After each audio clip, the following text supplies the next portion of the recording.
अगर मेरे YouTube channel पे फर्स्ट टाइम पे हैं तो लाइक करें, सब्सक्राइब करें और नोटिफिकेशन के लिए बेल आइकन पे क्लिक करें। गाइस, आज की क्लास में हम लोग मेंटेन बैच वाइज डिटेल और set expiry date for batches के बारे में पढ़ने वाले हैं। इस फीचर्स का यूज़ हम लोग करते हैं। कई सारे सामान ऐसे होते हैं खाने पीने की जिसकी मैन्युफैक्चरिंग डेट और एक्सपायरी डेट होती है। वो सामान कब बनी हुई है और कब एक्सपायर करेगा, उसी पीरियड में मैं उस सामान को बेच सकूं, उसके लिए इस फीचर्स का यूज़ करते हैं। जैसे मान लीजिए कि एक मेडिकल स्टोर है, उस मेडिकल स्टोर में काफ़ी सारी मेडिसिन्स होती हैं। सभी मेडिसिन्स की एक्सपायरी डेट याद रखना पॉसिबल नहीं होता, तो मैं ये चाहता हूँ कि जब भी वो मेडिसिन मेरे स्टॉक से एक्सपायर कर जाए तो वो अपने आप ही स्टॉक्स में शो करके ना दिखाए, उसके लिए इस फीचर्स का यूज़ करते हैं। तो चलिए अपने टैली वाले सॉफ्टवेयर में चलते हैं। सबसे पहले F11 की को प्रेस करेंगे, इन्वेंटरी फीचर्स में आना है और यहाँ पे आके आपको मेंटेन बैच वाइज डिटेल और set expiry date for batches की फीचर्स को यस कर लेना है। इन दोनों को यस करके एक्सेप्ट कर दें। इतना करने के बाद स्किप करके पीछे आएंगे, इन्वेंटरी इन्फो में आना है, units of measures,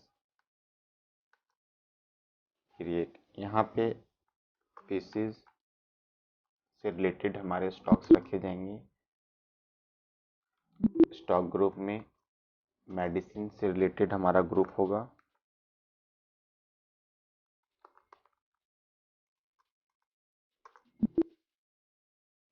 stock item, यहाँ पे लिखा है मेंटेन इन बैचेस, इसको यस करने होंगे। ट्रैक डेट फॉर मैन्युफैक्चरिंग, इसको यस कर लें और यूज एक्सपायरी डेट्स को यस करके एक्सेप्ट करना है। क्रोसिन पीसेस में है, 10 पीसेस है हमारे स्टॉक में। बैच नंबर दे दिया 1 है, मैन्युफैक्चरिंग डेट है 1 अप्रैल से लेके 1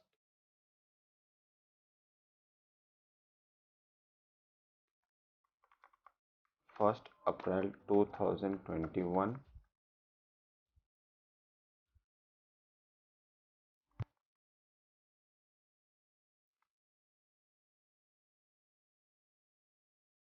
फर्स्ट अप्रैल 2021 से लेके 1 अप्रैल 2022 तक की मैन्युफैक्चरिंग और एक्सपायरी डेट रखा है मैंने, और अमाउंट 1 रुपीज़ दे दिया है। एक स्टॉक है हमारे सामान रिकॉर्ड में, ठीक है। इतना करने के बाद आप अकाउंट्स इन्फो में आना है, लेजर्स, क्रिएट। लेजर्स में एक लेजर्स बना लें सेल के लिए, जो कि सेल अकाउंट में जाएगा। हमें सेल ही करना है। और एक बना लेते हैं डेटर 1, संडे डेटर। 2 लेजर्स की ज़रूरत है मुझे, ठीक है। इतना करने के बाद आप अकाउंटिंग वाउचर में आ जाएं। सेल वाले में आना है, F8 कर लें। हमारा जो स्टॉक्स है वो 1 अप्रैल 2022 को एक्सपायर कर रहा है। हमारी जो टैली की पीरियड है Alt F2 चेंज पीरियड की शॉर्ट की होता है। आप देखोगे यहाँ पे 1 अप्रैल 2010 लिखा हुआ और 11 लिखा हुआ है, इसे आपको चेंज करना होगा। यहाँ पे कर देंगे 1 अप्रैल 2021 से लेके 31 मार्च 2022 यहाँ पे है, बट हमारा एक्सपायर कब कर रहा है मेडिसिन, 1 अप्रैल 2022 को कर रहा है।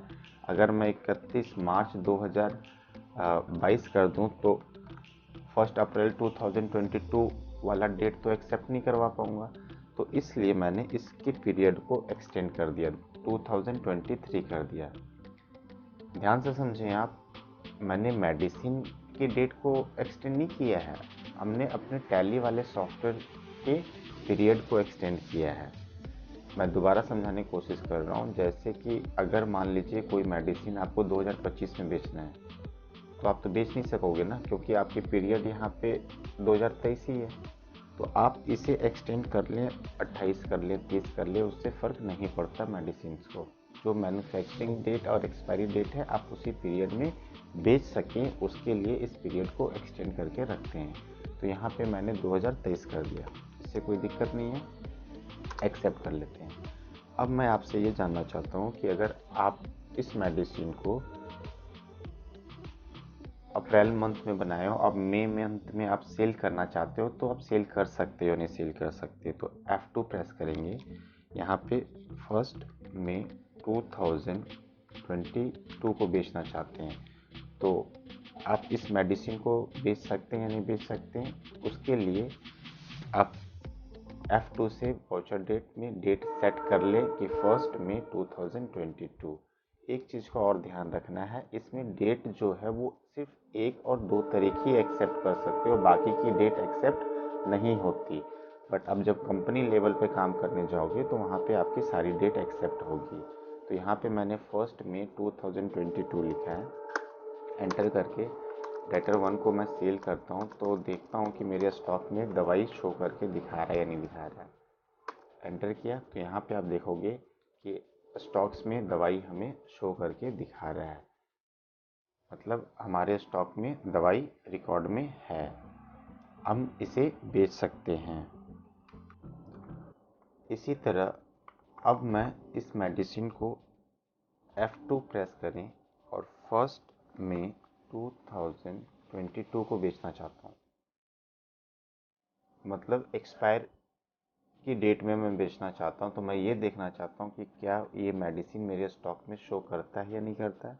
मैंने लिखा है 1 मई 2022, एंटर करेंगे तो आप देखोगे ये मेडिसिन अब आपके स्टॉक में शो नहीं करके दिखा रहा है। तो इससे हमें ये पता चल रहा है कि ये मेडिसिन हमारी एक्सपायर कर गई है। मैं एक बार दोबारा समझाने की कोशिश कर रहा हूँ। F2 प्रेस करेंगे, 1 अक्टूबर 2021 को बेचना चाहता हूँ मेडिसिन। क्या बेच सकता हूँ?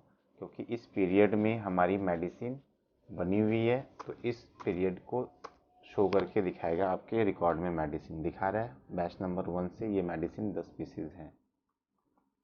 और अगर 1 अक्टूबर 2022 करता हूँ तो ये मेडिसिन एक्सपायर हो जाता है इस डेट में। अब ये रिकॉर्ड में शो नहीं करके दिखा रहा है। अब यहाँ पे सवाल ये आता है कि सर मैं चाहता हूँ बेचना, तो मैं कैसे बेचूँगा, क्योंकि मेरे स्टॉक में तो शो नहीं कर रहा। मैं चाहता हूँ कि ये मेरे स्टॉक में शो करे एक्सपायर होने के बाद भी। अगर आप ऐसा चाहते हो तो F12 की को प्रेस करेंगे, फिर से नीचे लिखा हुआ प्रेस F12 मोर फीचर्स के लिए, और नीचे से आप सेकंड वाले ऑप्शन को यस कर दें। यहाँ पे आप लिखा हुआ है, देखोगे allow use for expire batch for all stock item. इसके बाद आप अपने एक्सपायर किए हुए स्टॉक्स को भी बेच पाएंगे। इसे एक्सेप्ट कर दें।